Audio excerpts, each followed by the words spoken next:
cette nouvelle lune le 25 juin pour 12h33 sur le fuseau horaire de Paris. Donc se situe au 4e degré du Cancer. Donc comme d'habitude, une nouvelle lune, c'est toujours un signe de nouveau départ. Néanmoins, il va falloir, comment dirais-je, passer au-delà de certains obstacles. En effet, vous pouvez voir que cette nouvelle lune est en carré à Saturne et à Neptune. Et donc les maisons concernées, c'est la 10, la 7, voilà. Donc la 10 représente le monde professionnel, le monde socio-professionnel pour ceux qui sont à la retraite, ça veut dire ceux qui sont impliqués dans des associations par exemple, et le partenariat. Donc malgré un élan, parce que maintenant Mars est rentré dans la Vierge, donc Soleil et Mars sont en sextile, c'est une très bonne position. Et donc cette nouvelle lune est conjointe à Jupiter, donc c'est aussi un signe d'expansion dans ce domaine-là. On avance, on a parfois un petit peu trop un esprit euphorique avec Jupiter. Et Saturne vient rappeler la dure réalité, Saturne en Bélier. Et c'est justement avec des partenaires. Alors, que ce soit partenaire... comment dirais-je, dans la vie, votre partenaire, ou un partenaire donc professionnel. Et il semblerait que on ne soit pas sur la même longueur d'onde et qu'il y ait un accord à trouver. Un accord pas facile avec des carrés, comme vous pouvez le voir, en rouge. D'autre part, cette nouvelle lune est en carré à Neptune, donc toujours en Bélier aussi, maison 7. Et là, il faut avoir conscience que tout n'est pas clair dans la situation. Donc, c'est-à-dire que si on est engagé, parce que la maison 7, comment dirais-je, considérer que ce soit une procédure, quelle qu'elle soit, une procédure, tout n'est pas clair dans cette situation et il faut en avoir conscience. Les points positifs, donc avec Mercure... qui est aussi dans Cancer maison 11, il y a l'idée que des écrits sont là pour positifs, en trigone, pour acter des choses qui viendront en maison 11 libérer finalement une situation. Très bon aspect aussi de Mercure avec Uranus et avec Neptune. Donc à la fois une stagnation avec Saturne et puis des choses pas claires ou peut-être pas abouties. Néanmoins, les écrits qui seront là autour de ces sont là pour libérer, libérer une situation qui devait être peut-être conflictuelle.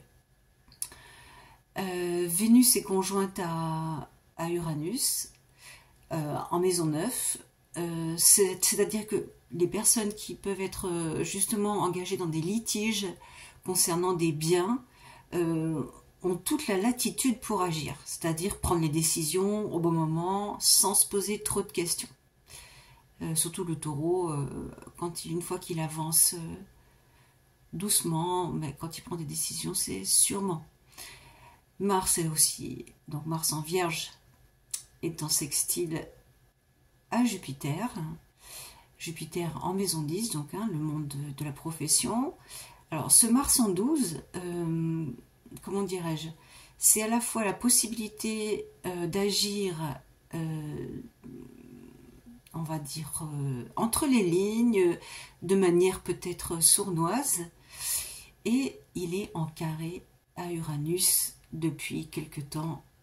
Vous avez pu voir peut-être dans l'actualité que des choses arrivent soudainement et que c'est pas facile en ce moment de trouver de la stabilité quelque part.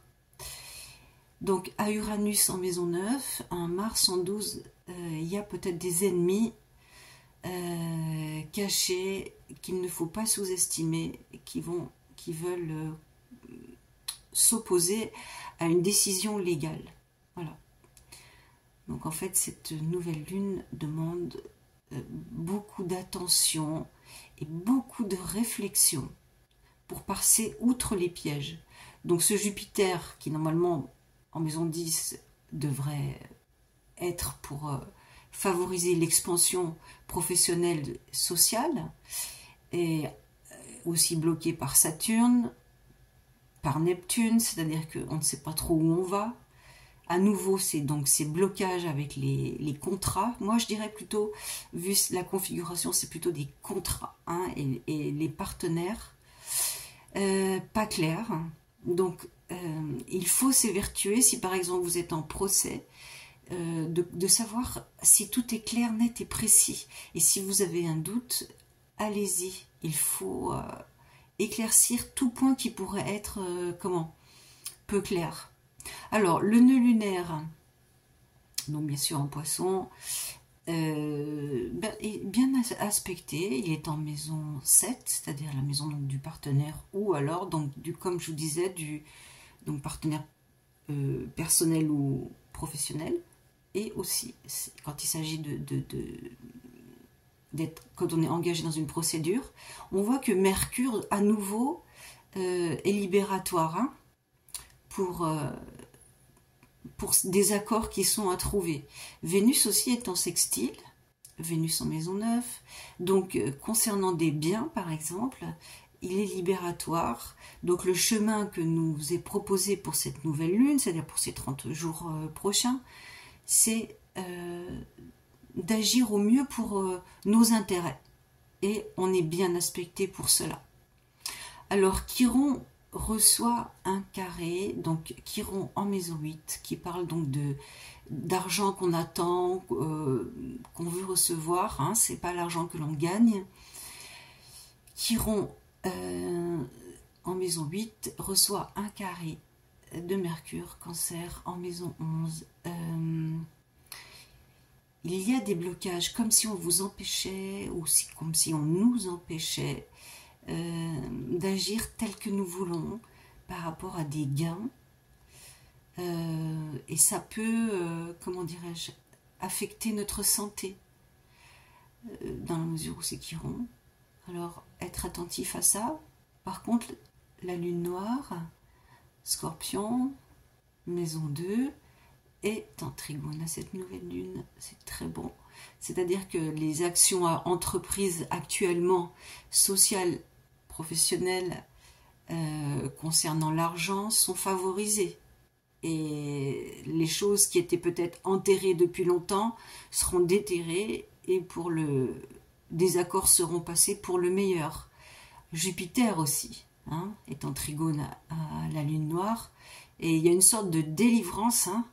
Enfin, on met les choses à jour et on repart d'un meilleur pied. Donc, c'est quand même intéressant. Il faut quand même accepter cette lenteur par Saturne, parce que 3 carrés, hein, donc Soleil, Lune, Jupiter, ce n'est pas rien, hein, pour bloquer une situation. Donc, avancer un pas après l'autre, un jour après l'autre aussi, suivant s'il y a des conflits. Et l'aspect finalement le plus redoutable, je dirais, c'est toujours ce carré Mars-Uranus, et dans la mesure où Mars est en 12, avec des ennemis cachés, voilà, qui peuvent agir au niveau de la loi. Alors, si les décisions qui ont été prises se sont faites de manière conforme et légale, il n'y a pas de quoi redouter quoi que ce soit. Mais quoi qu'il en soit, il vaut mieux être sur ses gardes de pièges éventuels, d'attaques éventuelles. Avec un ascendant vierge, ce n'est pas l'idéal pour avoir du courage et mettre à plat ses adversaires. Par contre, la minutie, l'étude des documents qu'on pourrait recevoir, par exemple, l'étude de la situation, permettra par exemple de coincer ses adversaires, hein, en cachet, si toutefois il voulait, comment dirais-je, vous engager sur une mauvaise pente légale et vous essayer de vous piéger, voilà, légalement. C'est grâce à la minutie, l'étude, si vous recevez donc des missives, des mails, des écrits qui sont là pour vous piéger, par exemple, une réponse que vous pourriez faire et qui vous mettrait dans une mauvaise position. Et grâce à l'ascendant Vierge, vous aurez le recul nécessaire. Alors n'oubliez pas, c'est un bon conseil. Cette lunaison, il faut être humble, bien évaluer la situation. Si on est en conflit avec un partenaire qui bloque, laissez attendre quelques jours encore. Et si on agit à votre insu, bien étudier les missives par exemple. Hein. Donc le nœud lunaire est positif, c'est-à-dire que notre action, le chemin qui nous est proposé pour ces 30 jours est ok, reçoit des bons aspects. Avec le nœud sud, un trigone de Vénus, c'est-à-dire que la force que l'on a en fait, c'est qu'on a les ressources par des expériences passées, alors notamment par exemple s'il s'agit de liens affectifs ou de liens ou de problèmes concernant des biens, hein, des maisons, des biens, on a déjà eu des expériences et peut-être même des expériences légales pour défendre nos biens, ou par exemple un divorce, on a déjà divorcé, admettons. Et en fait, c'est ça notre force. Nos ressources dans le passé, c'est qu'on est déjà justement passé par là. Donc c'est pas nouveau. On a les ressources.